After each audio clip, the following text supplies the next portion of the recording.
The morning of my wedding began with silence. Not the peaceful kind, the heavy kind. The kind that settles into your chest and makes every breath feel deliberate. Like your body is reminding you that something isn't quite right. I stood alone in the bridal suite, staring at my dress hanging beside the tall window. The curtains were half open, and sunlight poured in softly, brushing against the ivory fabric as if it were something sacred. It was beautiful. More beautiful than I remembered. The silk fell in smooth, flawless lines, the lace carefully stitched by hands that understood patience and detail. Tiny pearls shimmered along the neckline, catching the light every time the fabric moved slightly in the morning breeze. It was the kind of dress you imagine as a child without knowing why, elegant, timeless, almost unreal. For a moment, I let myself believe in it. In the dream. In the idea that everything was exactly as it should be. But the feeling didn't last. There was a weight inside me, subtle but persistent, like a quiet voice I couldn't quite hear but couldn't ignore either. I wrapped my arms around myself and exhaled slowly, trying to shake it off. It's just nerves, I told myself. Every bride feels this. That's what everyone had said over and over again. My friends, my cousins, even strangers online. Wedding jitters were normal. The fear, the overthinking, the strange sense that something might go wrong, it was all part of the process. So why did this feel different? I turned away from the window and walked toward the mirror, my reflection catching me mid-step. My hair was half done, pinned loosely at the back, soft strands framing my face. My makeup was minimal, unfinished, leaving me looking more like myself than I expected. Not a bride yet, just a woman standing on the edge of something that would change everything. Voices drifted in from the next room, laughter, footsteps, the soft hum of excitement building.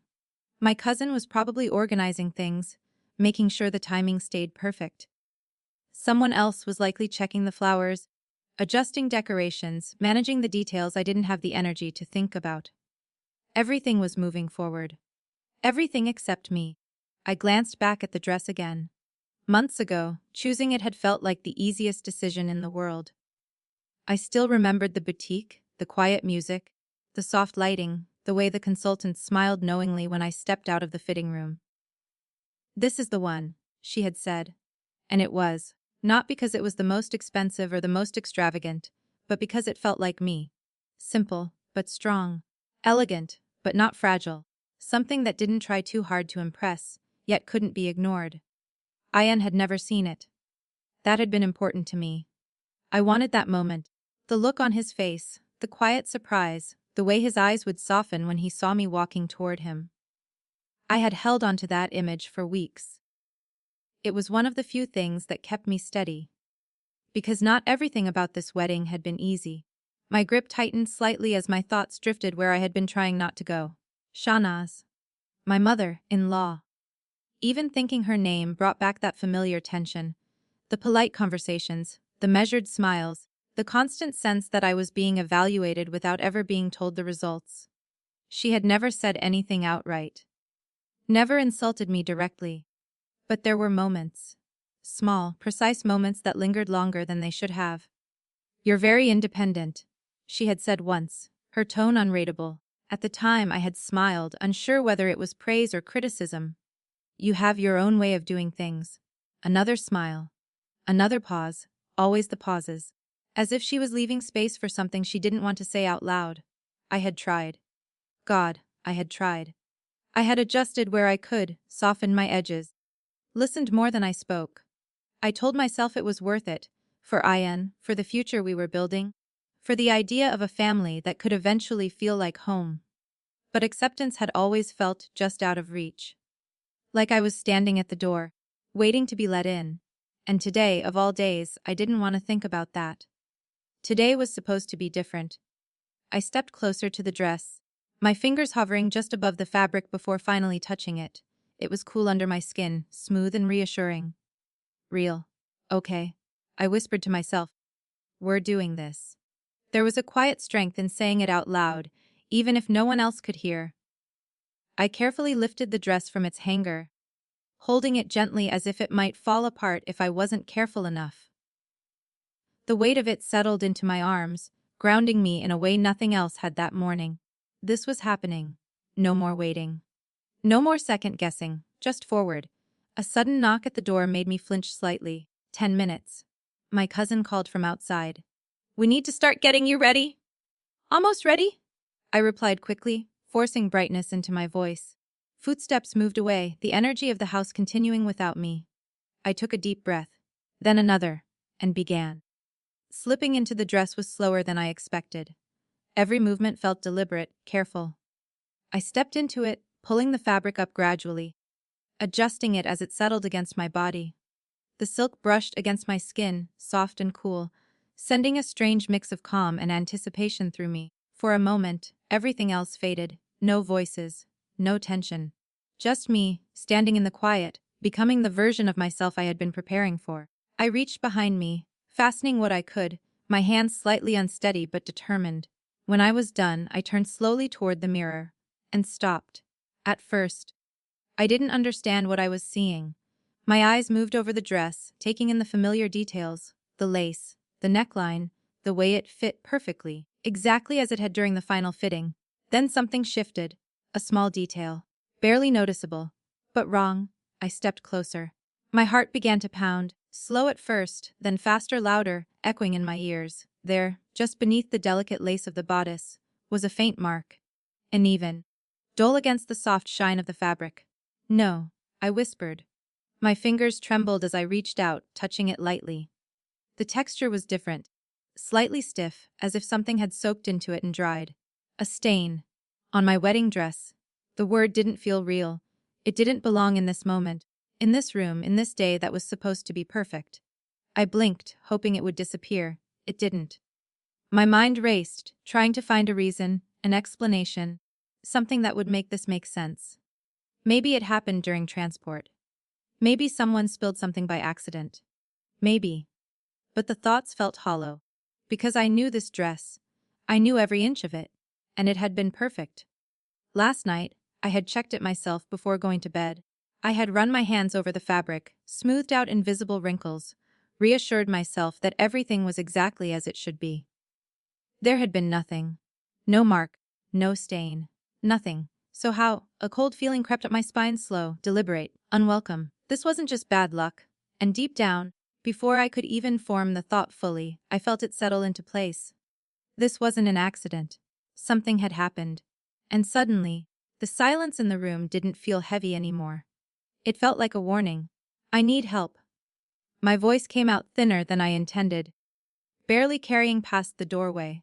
For a second, I wondered if no one had heard me, if I would be left alone with the rising panic clawing its way up my chest. Then hurried footsteps echoed down the hall. What happened? My cousin burst in, her energy bright and breathless, until she saw my face. Something in my expression must have warned her, because her smile faded instantly. "Why do you look like that?" she asked, stepping closer. I didn't trust my voice anymore, so I simply turned slightly and pointed at the bodice of the dress. She leaned in, squinting at first as if expecting something minor. Then her entire posture shifted. "Oh my God?" Those 3 words landed heavier than anything else could have. "What?" I asked, even though I already knew. "Tell me it's not bad." She hesitated. That hesitation was enough to make my stomach drop. It's a stain," she said carefully, like she was choosing each word to soften the blow. "It's not huge, but it's definitely visible." Visible. The word echoed in my head. "No," I whispered, shaking my head slightly. "That's not possible. It wasn't there. I checked it last night." I know. I know," she said quickly, stepping closer, her hands hovering near the fabric but not touching it yet. "Maybe it just happened this morning. Someone could have. No one was supposed to touch it." I cut in, my voice sharper than I intended. She paused, looking up at me. The room felt smaller suddenly, like the walls had inched closer without warning. The soft sounds from the rest of the house, the laughter, the music, the movement, felt distant now, like they belonged to a different world entirely. "Okay," she said, trying to steady the situation. "Let's not panic yet. Maybe we can fix it." Fix it. I clung to that word like it was the only thing keeping me from falling apart. "Yes," I said quickly. "Yes, okay. Fix it. We can fix it." She nodded, finally reaching out and gently touching the stain with her fingertips. She rubbed lightly, testing it, then frowned. It feels dry, she murmured. Dry. That wasn't good. That means it's been there for a while, she added, almost to herself. My pulse started racing again. What do you mean a while? I asked. How long is a while? She looked at me, clearly realizing she had said too much. I don't know exactly, she said quickly. I just mean, it's not fresh. It's not like someone spilled something 5 minutes ago. My throat tightened. Last night. It had been perfect last night. So it happened after I checked it. I said slowly, piecing it together out loud. After everything was done. After everyone went to sleep. My cousin didn't respond. She didn't need to. The silence between us filled in the gaps. Can you remove it? I asked, my voice quieter now, more fragile. Please just tell me you can remove it. She bit her lip, glancing back at the stain again. Her fingers moved carefully, as if she was afraid of making it worse. I can try, she said, but this fabric is delicate. If I use the wrong thing, it could spread or leave a bigger mark. Bigger. My chest tightened even more. We don't have time for this, I said, running a hand through my hair, trying to keep my breathing steady. The ceremony is in less than an hour. I know, she said gently. I know. Just give me a second to think. She stepped back, pacing slightly, her mind clearly racing through possibilities. I watched her, hoping for a miracle solution, something simple and immediate that would make this whole situation disappear. But the longer she stayed quiet, the more real it became. This wasn't something small. This wasn't something we could ignore. Maybe we can cover it, she suggested finally. With the bouquet, or adjust the angle in photos? No, I said instantly, the word sharper than I expected. I don't want to hide it. She looked at me, surprised. For a moment, I didn't fully understand my own reaction. Why did that idea bother me so much? Why did the thought of covering it feel worse than the stain itself? Because it felt like pretending. Like accepting something that shouldn't have happened. Like letting it go. And something inside me refused to do that. I softened my tone slightly. We can try to minimize it, but I don't want to act like it's not there. She nodded slowly, understanding more than I had said out loud. Okay, she agreed. We'll figure something out. A knock on the door interrupted us before either of us could say more. The photographer is here early. Someone called from outside. He wants to start setting up. Of course he did. Everything was moving forward whether I was ready or not. Just tell him to wait. I called back, trying to keep my voice steady. I'll be there in a minute. Okay. The voice replied, footsteps quickly fading again. The moment the hallway went quiet, the tension rushed back in. I don't understand how this happened, my cousin said, more to herself than to me. The dress was in the guest room, right? Yes, I said immediately. Covered, away from everything. And the door, she asked, was it closed? Wes? Locked. I hesitated. No, I didn't think it needed to be. She nodded slowly, her expression thoughtful now. Did anyone go in there? She asked carefully. The question hung in the air. Simple. Direct.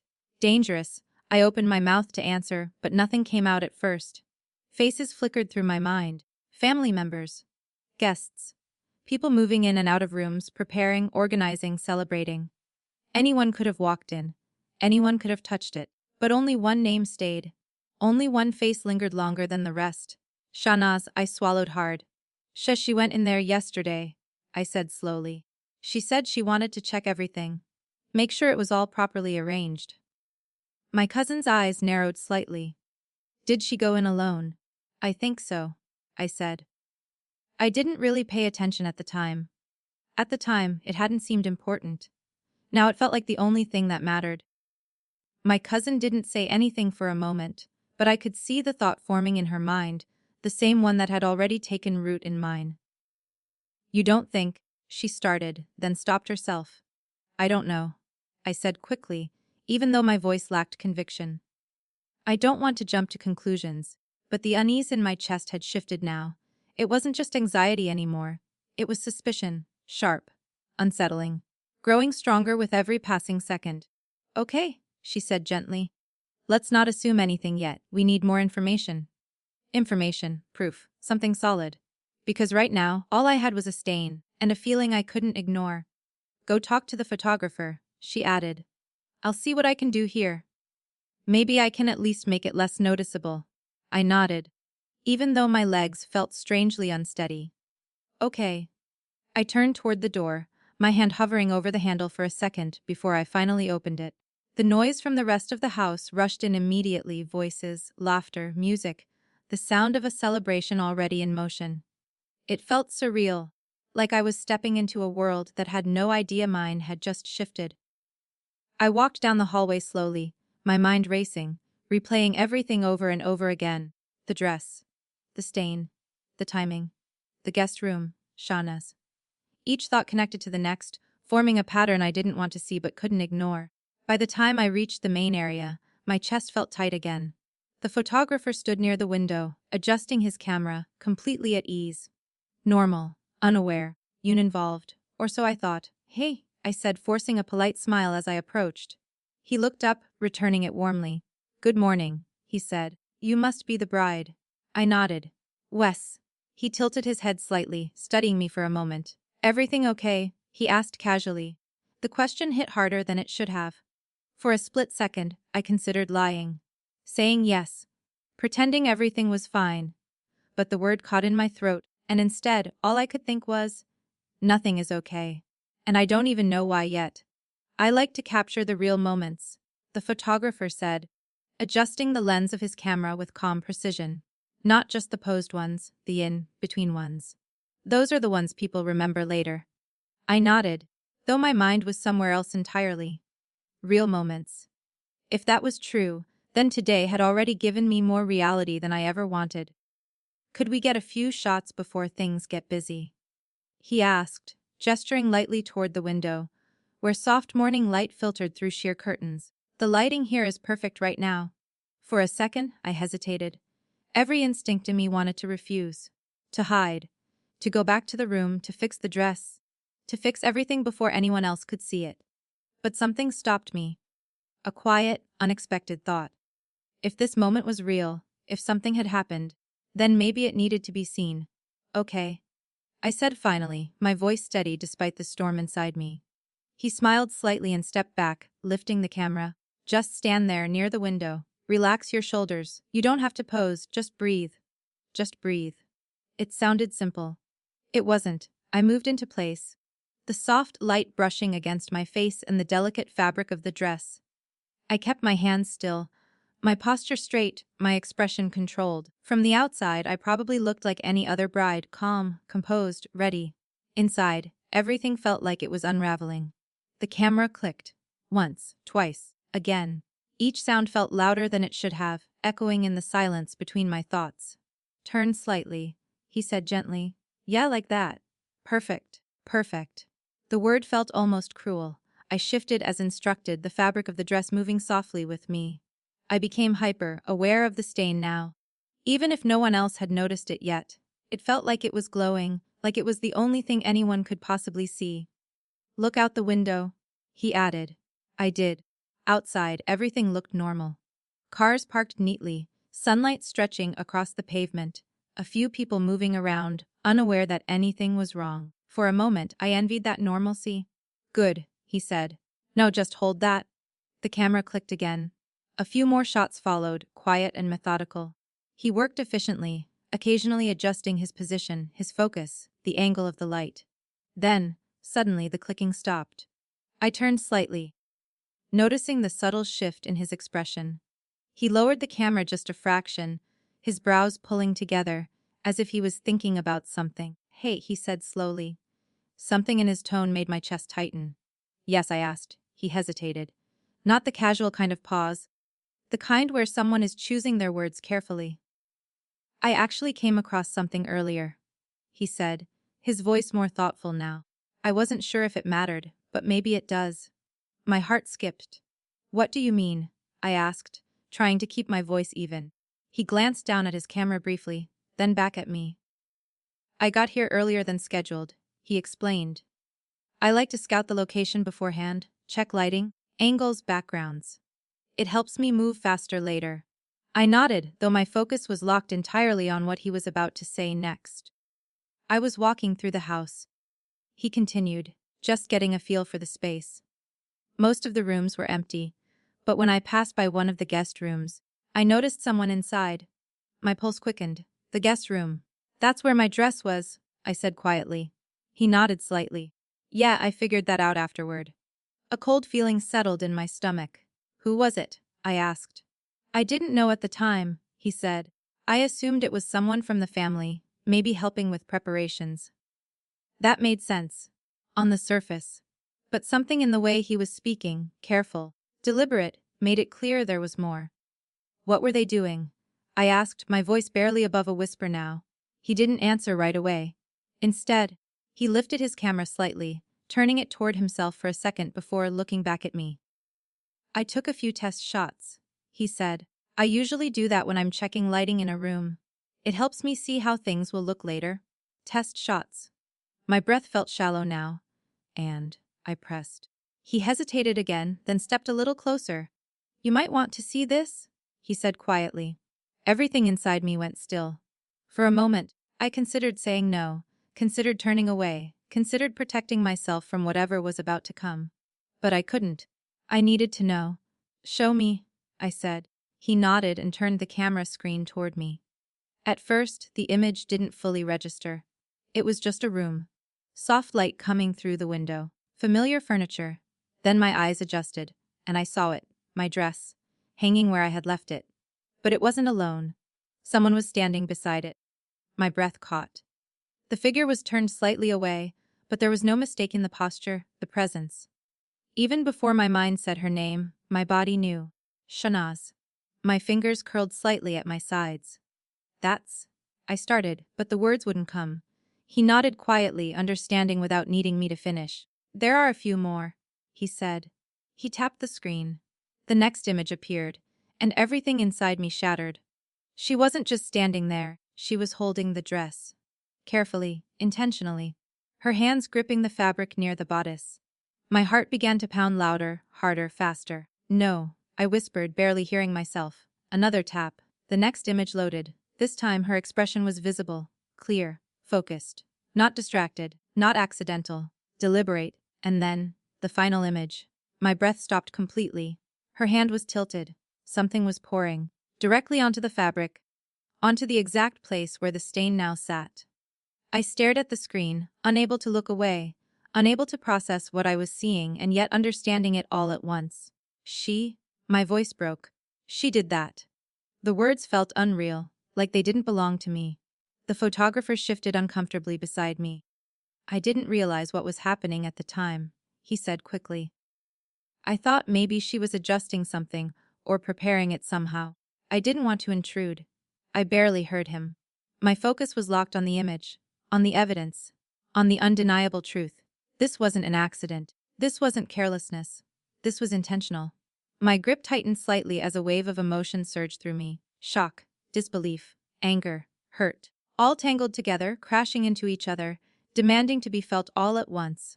But beneath all of it, something else began to rise. Something quieter. Stronger. Clarity, because suddenly, everything made sense. The subtle comments. The polite distance. The constant feeling that I wasn't enough. It had never been in my head. It had always been there. And now I had proof.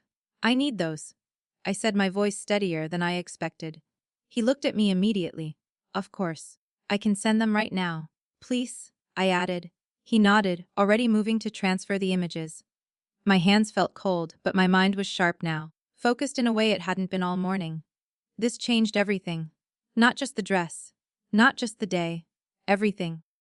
Because this wasn't just about what she had done. It was about what I would do next. The photographer handed me the camera again briefly, as if to confirm I had seen everything clearly. I looked at the images one more time. Not with shock this time, but with understanding, with acceptance, with something close to resolve. Then I handed it back. Thank you, I said quietly. He nodded, his expression serious now. I'm sorry. I gave a small, tight smile. It's not your fault. And for the first time since the morning began, I felt something solid beneath my feet. Not stability, not comfort, but truth. And sometimes that was even stronger. The image didn't just sit on the screen, it pressed into me, like something alive, something sharp enough to leave a mark. I couldn't look away. My eyes traced every detail again, slower this time, as if my mind was trying to find a flaw in it, a mistake, something that would prove I had misunderstood. The angle of her hand, the way the liquid tilted midair, the exact spot where it landed, the bodies, the same place where the stain now rested like a quiet accusation. There was no mistake, no misunderstanding, no room left for doubt. "That's my dress," I said, though it sounded distant, like the voice didn't quite belong to me. "And that's—" I didn't finish. I didn't need to. The photographer stood still beside me, respectful, silent, giving me space to process something that couldn't be undone. My fingers curled slightly, then relaxed, then curled again. I didn't realize I was holding my breath until my chest started to ache. I forced myself to inhale, slow, unsteady, real. "She did that," I said again, this time more firmly, grounding the truth into something solid. "She ruined it." The words felt heavier now, not because they were uncertain, but because they were undeniable. The photographer shifted his weight slightly. "I really thought it was part of the preparation," he said, almost apologetically. I didn't want to interrupt. I nodded faintly, though my focus had already drifted inward. Preparation. That word echoed in my mind, twisting into something bitter. There was nothing about that moment in the photo that looked like care. Nothing that resembled fixing, adjusting, or helping. It had been controlled, intentional, purposeful, and the expression on her face, calm, composed, almost calculating, stayed with me more than anything else. That wasn't an accident. That wasn't even impulsive. That was a decision. I felt something shift inside me then. The panic that had filled me earlier, the frantic, breathless confusion began to settle. Not disappear, but change. It hardened into something quieter, something steadier, clarity. Because suddenly, this wasn't a mystery anymore. It wasn't a "what happened" situation. It was a "what was done" reality. And the difference mattered. A lot. "Can you send these to me?" I asked, my voice calm in a way that surprised me. "Yeah, of course," he replied immediately. "I'll transfer them right now." He stepped aside slightly, already working on his camera, while I remained standing there, staring at the spot where the image had just been. My mind wasn't racing anymore. It was organizing, piece by piece, moment by moment. Last night I had checked the dress myself. It had been perfect. The guest room, quiet, undisturbed, seemingly safe. Her presence unnoticed, unquestioned. And now this, proof. Not suspicion, not doubt, proof. A strange sense of stillness settled over me, like the calm before something inevitable. Because this wasn't just about the dress. It never really had been. The dress was symbolic, yes. Important, yes. But it wasn't the core of what I was feeling. This was about intention. About someone deciding, quietly and deliberately, to take something from me on one of the most important days of my life. Not loudly. Not publicly. But in a way that would linger. In a way that would humiliate me without needing witnesses. In a way that could easily be dismissed as an accident, if not for what I had just seen. I swallowed slowly, my throat tight but no longer fragile. The hurt was still there. Sharp. But it wasn't overwhelming me anymore.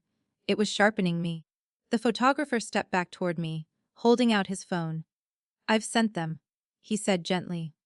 "You should have them now." I nodded and pulled my phone from the small table nearby. My hands were steady as I unlocked it, even though my chest still felt heavy. There they were. Each image, clear and undeniable, sitting in my gallery like quiet witnesses. I tapped one open, zoomed in, her hand, the fabric, the liquid. I stared at it for a few seconds longer, not flinching this time. Not questioning, just accepting. Then I locked my phone. "Thank you?" I said, looking up at him. He gave a small nod. "If you need anything, just let me know." I appreciated that he didn't ask questions. Didn't push for explanations. Didn't try to soften what had already been made brutally clear. He simply stepped back into his role, giving me the space to decide what came next. And that was the thing. What came next?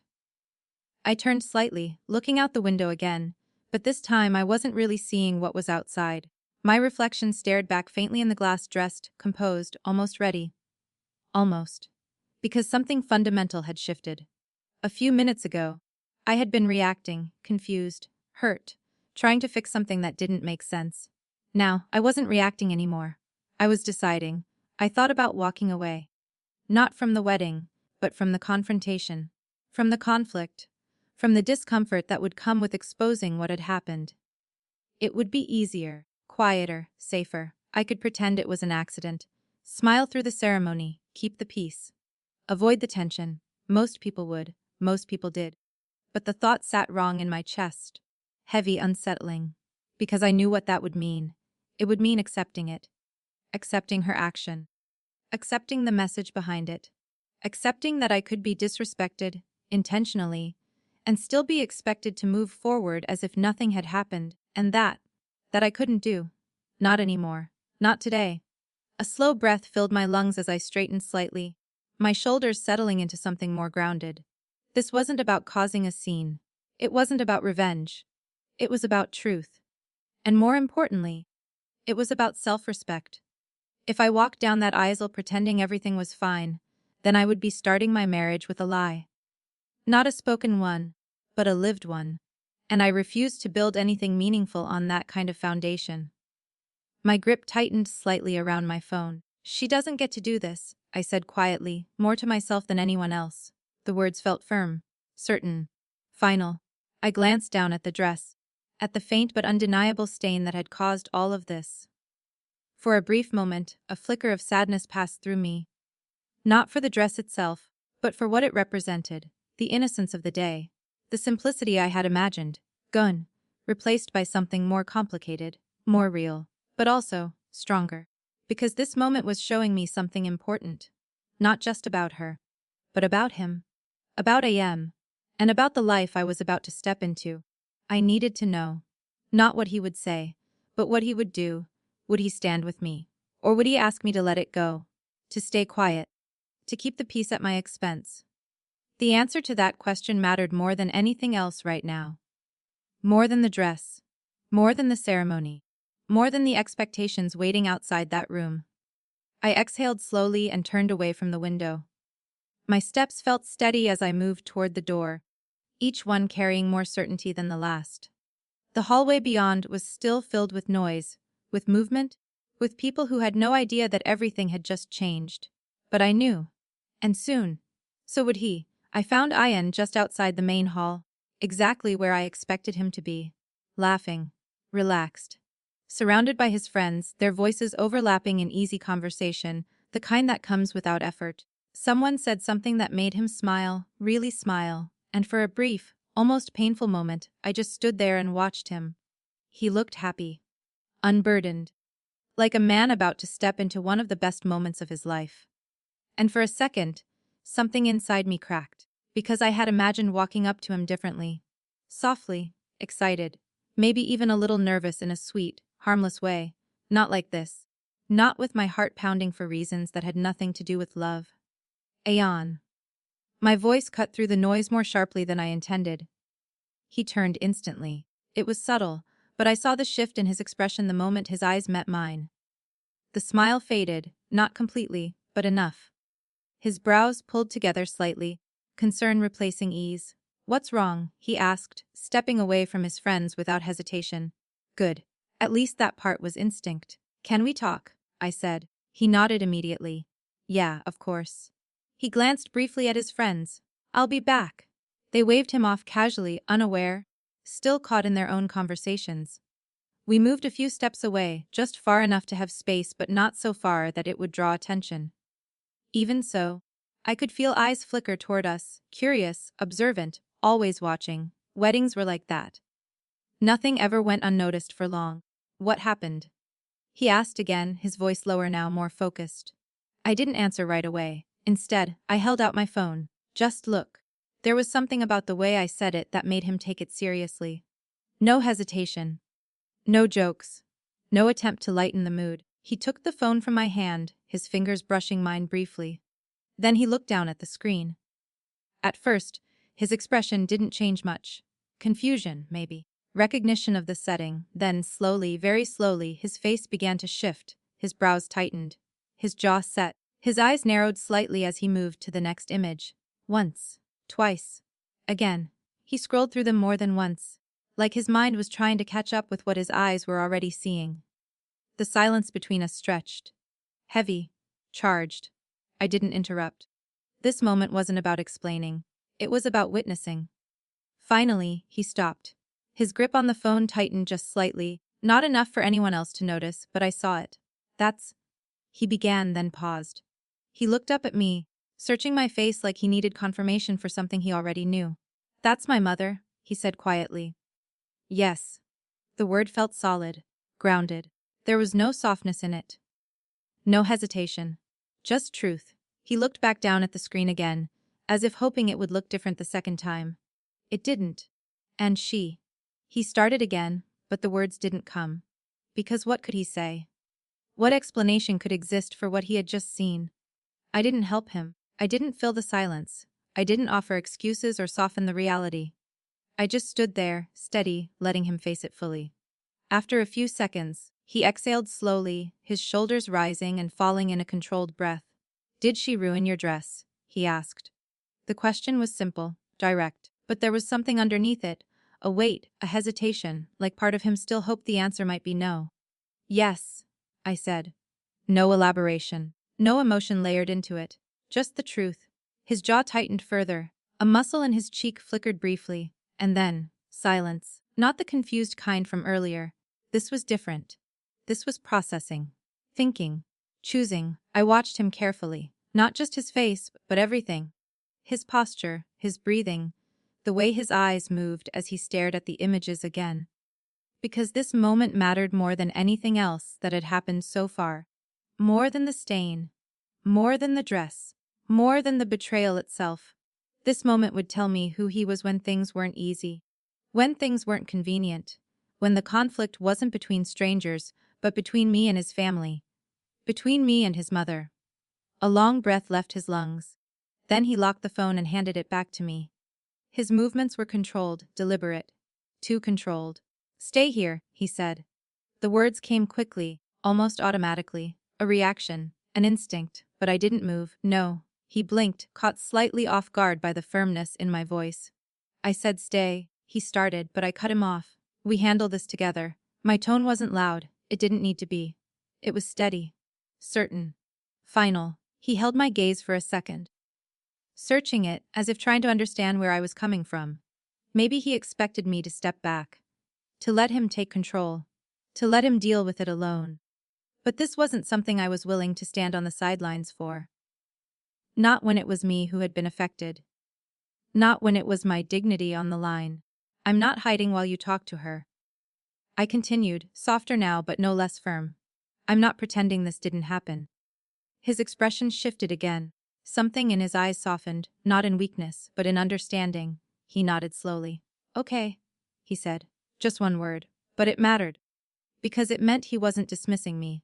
He wasn't minimizing what had happened. He wasn't asking me to step aside.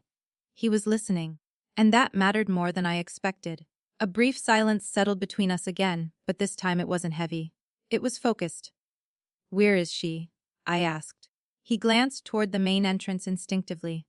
"She was greeting guests a few minutes ago." Of course she was. Playing her role. Perfect, untouched by what she had done. A flicker of something sharp passed through me, but I didn't let it take over. "Not yet. Not here. We should do this before the ceremony?" I said. He nodded immediately. "Yeah." No hesitation. Another point noted. We began walking toward the entrance together, side by side. Each step felt deliberate, measured. The noise of the hall grew louder as we approached, laughter, conversation, the soft hum of celebration that hadn't been interrupted yet. But beneath it, I could feel something else building. Tension. Not visible. Not obvious. But there. Waiting.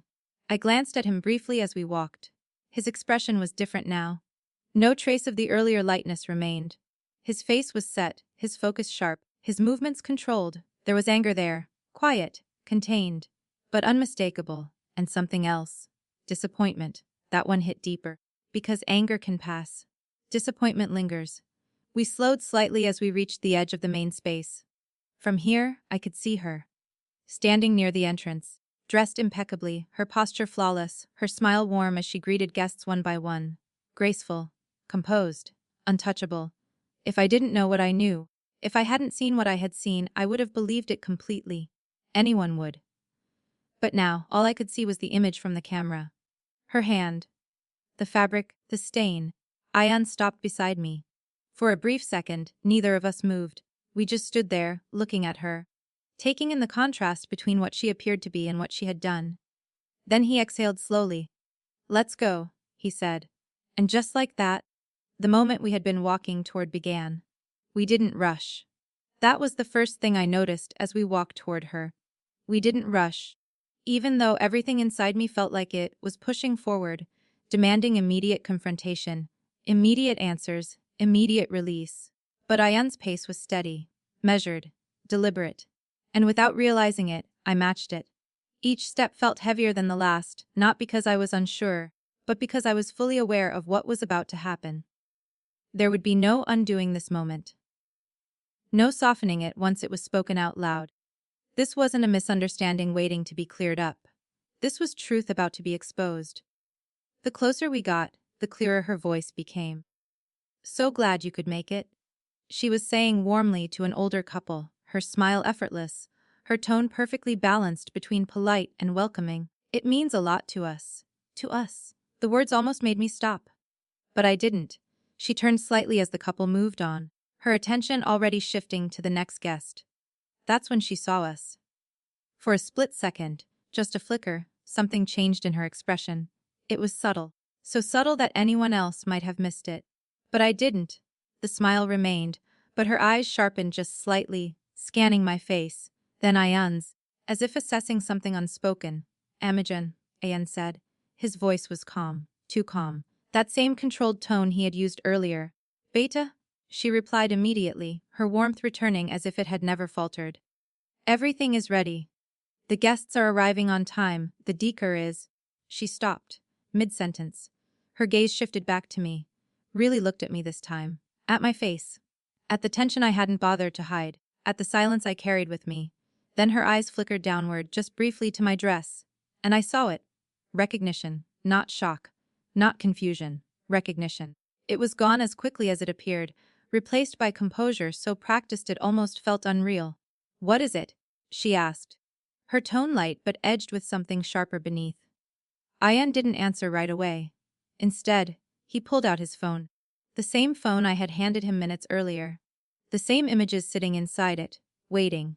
He unlocked it, his movements slow, controlled, and held it up just enough for her to see. "What is this?" he asked. No accusation, no raised voice. Just a question, simple, direct, but heavy with everything it carried. Her eyes moved to the screen.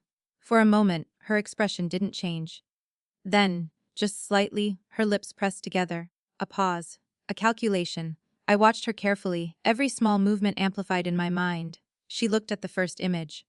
Then the next. Then the next. She didn't rush. Didn't panic. Didn't react the way someone innocent might. She simply observed, and that told me more than anything else could have. Finally, she looked up. Her gaze didn't go to me first. It went to Ayan. Always to him. As if I were still secondary even in this moment. "What is this supposed to mean?" she asked. The calmness in her voice was almost impressive. Almost. Ayan didn't move. "You tell me?" he replied. A beat of silence passed between them. Then she sighed, softly, controlled. As if the situation itself was an inconvenience rather than something serious. "I was helping?" she said. The words came easily. Too easily. I felt something cold settle in my chest. "Helping. That's not helping," I said before I could stop myself. Her eyes shifted to me instantly. Sharp now. "Focus, excuse me," she said. I said, "That's not helping." I repeated, my voice steadier this time. "You poured something on my dress." She tilted her head slightly, her expression tightening just enough to reveal irritation. "You wouldn't understand," she said, dismissive in a way that felt familiar. "There was a flaw. I was fixing it." A flaw, the word echoed louder than it should have. "What flaw?" Ayan asked. His tone hadn't changed, but there was something underneath it now. Tension. Rising. She gestured vaguely with one hand. The stitching wasn't sitting properly. It would have looked embarrassing in photos. Embarrassing. I almost laughed. Almost. But the sound never came. More embarrassing than a stain. I asked quietly. That hit. I saw it in the slight tightening of her jaw, but she recovered quickly. "You're overreacting," she said. It's barely noticeable. Barely noticeable. The words felt like a deliberate dismissal, not just of the damage but of my feelings. Of me? Ian's expression shifted again, subtle, but clear. And you decided to handle that yourself? He asked, without telling anyone. I was trying to protect you, she replied instantly. There it was. The justification, the twist. Everything framed not as harm, but as care. Protect me from what? He asked. She didn't hesitate. From embarrassment, she said. From starting your life with something less than perfect. Less than perfect. The implication hung heavily in the air. Not just about the dress. About me, I felt it. Clear as anything. And this time, I didn't ignore it. At my expense, I asked. The words came out calm, but they carried weight. She looked at me again, really looked this time. Not with politeness. Not with restraint. But with something closer to honesty. For a moment, I thought she might deny it. Might soften it. Might pretend. But she didn't. She simply held my gaze, and said nothing. That silence said everything. Ian exhaled slowly beside me, his shoulders rising and falling as if he was absorbing something heavier than he expected. You went into her room, he said. You touched her dress, you damaged it. And you're calling that protection. His voice was still controlled. But the edge was there now, clear. Unmistakable. I did what was necessary, she replied, her tone sharpening slightly. You may not understand it now, but one day you will. Ian shook his head slowly. No, he said. I understand it perfectly. That caught her off guard. Just for a second. But it was enough. This isn't about the dress, he continued. It's about respect. Respect. The word hung between them like a dividing line. And you disrespected her, he added. Her expression hardened. I am your mother, she said. The shift was immediate. From explanation to authority. From defense to position. And she is my wife, he replied. The response came without hesitation. Without doubt. Without apology. For the first time since we had walked up to her, something cracked in her composure. Not visibly. Not dramatically. But enough for me to see it. Because she hadn't expected that. Not like this. Not so clearly. Not in front of others. A few nearby guests had started to notice now. Nothing obvious. Just glances. Subtle attention shifting in our direction. The perfect setting she had been maintaining was beginning to slip. And she knew it. This is not the time for this, she said quietly. Her voice lower now. We can discuss this later. Later. Of course. Later, when it could be controlled, contained, silenced. No, I said. Both of them looked at me. This is exactly the time, I continued. Because this happened today. On my wedding day. To me, my voice didn't rise. It didn't need to. It carried. And this time, I didn't feel small saying it. I didn't feel like I was overstepping. I felt right. Grounded clear? She studied me for a moment, as if reassessing something she thought she already understood. Something about me. Something she had underestimated. And for the first time, I didn't look away. The air around us had shifted. What had started as a controlled confrontation was no longer contained. It wasn't loud, not yet, but it was visible. People nearby had begun to notice the stillness, where there should have been movement, the tension where there should have been ease. Conversations softened. Glances lingered a second too long, and the quiet hum of celebration developed a crack running through it. Ian didn't look away from his mother. Neither did I. For the first time, there were no layers between us, no politeness, no careful phrasing, no pretending. Just truth, standing plainly in the space we occupied. You humiliated her, Ian said. His voice wasn't raised, but it carried. Not just to her, to everyone close enough to hear. The words landed, and this time, there was no way to smooth them over. Her posture stiffened slightly, her chin lifting just a fraction, as if instinctively trying to regain control of the situation. I protected you, she replied, her tone lower now, more contained, but no less firm. From what? He asked immediately. From the woman I chose. The question cut deeper than anything else had so far, because it wasn't just about the act anymore. It was about intention. About belief.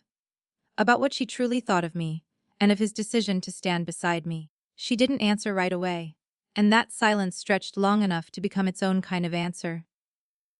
I stepped forward then, not dramatically, not to interrupt, but to claim my place in the conversation. This ends today, I said. Both of them turned toward me, but I kept my gaze on her. Not aggressive. Not pleading. Just steady. She let out a short, disbelieving breath, the hint of a scoff slipping through before she could stop it. "You think you can come into this family and make rules?" she said. There it was again. That assumption. That I was an outsider trying to reshape something that didn't belong to me. I shook my head slightly. "I'm not making rules," I replied calmly. "I'm deciding what I will accept." The difference mattered. A lot. Because this wasn't about controlling her. It was about protecting myself. Her eyes narrowed slightly, studying me as if trying to figure out where this version of me had come from. The version that didn't hesitate, didn't soften, didn't shrink. "And what exactly do you think you can do?" she asked, her voice quieter now, but edged with challenge. I held her gaze.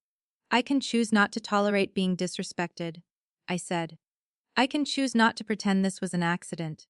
And I can choose not to stay silent just to make things easier for everyone else."